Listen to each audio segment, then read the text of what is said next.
Fog swirled like a living entity over Malifaux City's docks, shrouding crumbling warehouses in mystery.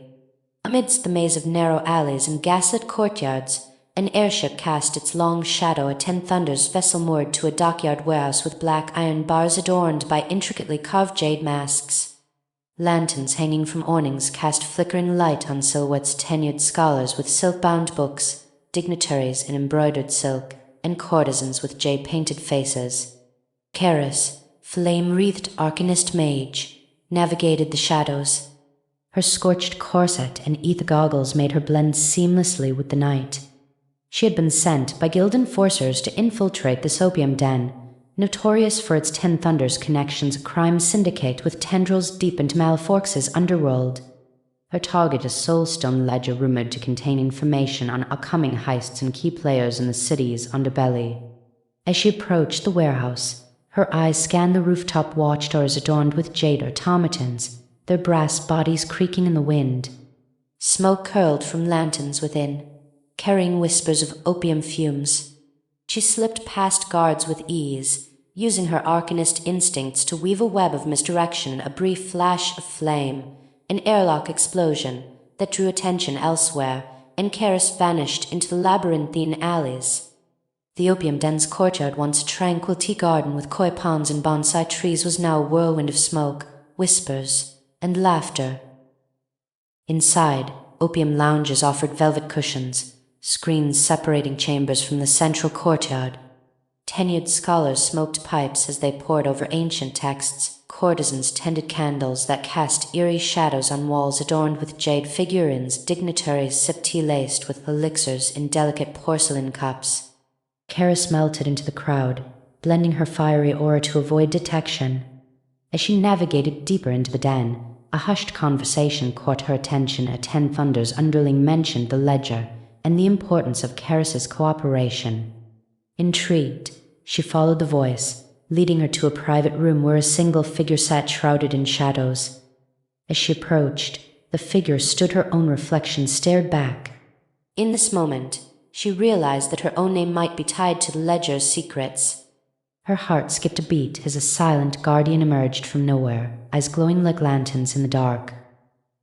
In an instant, Kaeris found herself amidst an underworld of smoke and deception. Ten Thunders agents closed in, trapping her between walls. She summoned flames to scorch pursuers, but, instead of burning them away, she felt a strange connection, her fires dancing with jade automatons guarding the rooftop.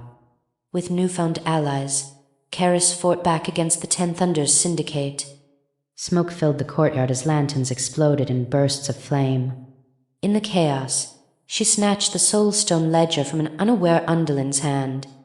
The pages revealed a web of heists and pacts between factions, and on the final page her own name. A sudden silence fell over the courtyard as whispers ceased. Scholars set aside their texts, and courtesans froze with candles in midair. Kaeris knew she had to leave quickly. In the midst of escaping, a gust of wind knocked her off balance. As she stumbled back up, jade automatons closed in. Trapped between walls, Kaeris faced the tenured scholars and dignitaries, now revealed as Ten Thunders enforcers. They spoke in hushed tones, discussing an ancient pact known only to them, a blood oath sworn on a soulstone, binding the arcanist mage to their cores. "You are key to our plans," one scholar whispered, jade mask glinting in torchlight. Your own name. A sudden burst of flames interrupted him, as Kaeris unleashed her power against the automatons. The scholars took advantage of the distraction to move closer, their voices rising like a dark melody. As she fought back against Ten Thunders agents, Kaeris realized that her connection to the jade automatons ran deeper than mere magic. Her soulstone was bound by an ancient pact. Memories flooded back, a youth spent learning arcana from her mentors, the moment she chose to leave their ranks for guild enforcers. A fragment of her past had been erased, the blood oath on a soulstone, taken without her knowledge or consent. It had made her a pawn in the Ten Thunders game, bound to fulfill their plans. Her name on the ledger was more than just a mention. It sealed her fate as an asset for this crime syndicate. Smoke filled the courtyard once again, but now it seemed like an omen rather than escape. Kaeris pushed through the crowd of Ten Thunder's agents and scholars, some with jade masks glowing in the dark, others lit by lanterns bursting around her. She emerged onto a rooftop where two automatons awaited her. For a moment, she was trapped between worlds' factions at war over her soul stone. Yet as flames danced around her feet, igniting Ten Thunder's own forces against each other, Kaeris found an opportunity to break free from the blood oath binding her. The jade automatons turned on their masters, clearing a path for her escape. From the rooftop of the opium den, Kaeris watched as Ten Thunder's agents clashed with jade automatons in a battle that seemed to rage on forever. Smoke curled upwards like a dying serpent, but amidst it all, she found solace in being free from her past. Yet freedom came at a cost. Her soul stone glowed brighter than before, attracting unwanted attention from both Guild and Ten Thunder's factions. The stakes now lay not just with the missing ledger but also Kaeris' own future. Would she remain an asset for this crime syndicate or use her newfound independence to forge a new path? The opium den, once a hub of intrigue and deception, stood silent and still in the aftermath. Flames had consumed most of its secrets, leaving behind remnants of smoke and ash. It was not just an opium den that had fallen. It was a part of her own life that had been torn apart.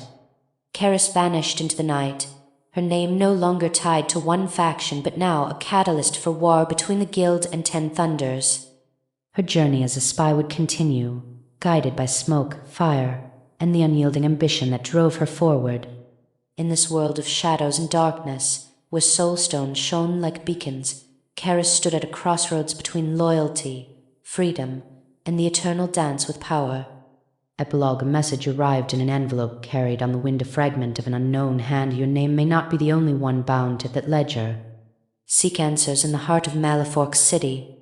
And so Kaeris continues her journey through Malifaux's underworld, a pawn-turned player in a game where soulstones are currency and lives hang by a thread.